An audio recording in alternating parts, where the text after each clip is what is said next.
Breaking news చూస్తున్నాం. HCA scam లో నిందితులను 6 రోజుల పాటు కస్టడీకి కోర్టు అనుమతించింది. అయితే ఇవాళ చర్లపల్లి జైలు నుంచి నిందితులను సిఐడి కస్టడీలోకి తీసుకున్నది. నిందితుల బెయిల్ పిటిషన్ను మల్కాజ్గిరి కోర్టు కొట్టివేసింది. A1 గా జగన్మోహన్ రావు, A3 గా శ్రీనివాసరావు, A4 గా సునీల్, A5 గా రాజేందర్ యాదవ్, A6 గా కవితను కస్టడీకి తీసుకున్నారు. ఇక A2 దేవరాజు ఇంకా పరారీలోనే ఉన్నాడని పోలీసులు తెలిపారు.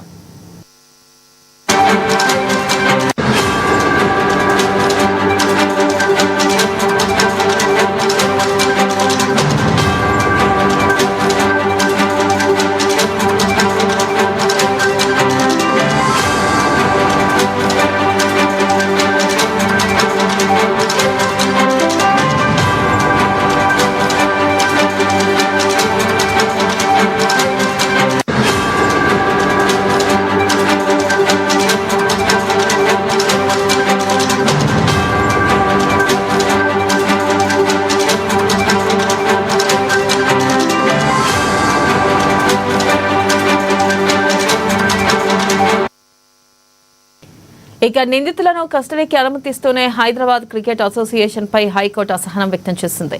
తమ ఆదేశాలను పట్టించుకోకపోవడంపై హెచ్సీఏ అధికారులపై ఆగ్రహం వ్యక్తం చేసింది. తాము ఆదేశాలు ఇచ్చినా డబ్బులు ఎందుకు చెల్లించడం లేదో నేరుగా హాజరై వివరణ ఇవ్వాలని హెచ్సీఏ కార్యదర్శి దేవరాజ్, సీఈఓ సునీల్ బోస్ ను ఆదేశించింది. ఇక తదుపరి విచారణ 18కి వాయిదా వేసింది.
బ్రేకింగ్ న్యూస్ చూస్తున్నాం. హెచ్సీఏ స్కామ్ లో నిందితులను 6 రోజుల పాటు కస్టడీకి కోర్టు అనుమతించింది. ఇవాళ చర్లపల్లి జైలు నుంచి నిందితులను సిఐడి కస్టడీలోకి తీసుకున్నది.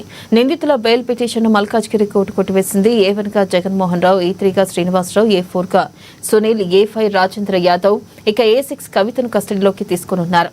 A2 దేవరాజు ఇంకా పరారీలోనే ఉన్నాడని పోలీసులు తెలిపారు. ఇక నిందితులను కస్టడీకి అనుమతిస్తూనే హైదరాబాద్ క్రికెట్ అసోసియేషన్ పై హైకోర్టు అసహనం వ్యక్తం చేసింది. తమ ఆదేశాలను పట్టించుకోకపోవడంపై హెచ్సీఏ అధికారులపై ఆగ్రహాన్ని వ్యక్తం చేసింది. ఇక తాము ఆదేశాలు ఇచ్చినా డబ్బులు ఎందుకు చెల్లించడం లేదో నేరుగా హాజరై వివరణ ఇవ్వాలని హెచ్సీఏ కార్యదర్శి దేవరాజ్, సీఈఓ సునీల్ బోస్ ను ఆదేశించింది. ఇక తదుపరి విచారణ 18కి వాయిదా వేసింది.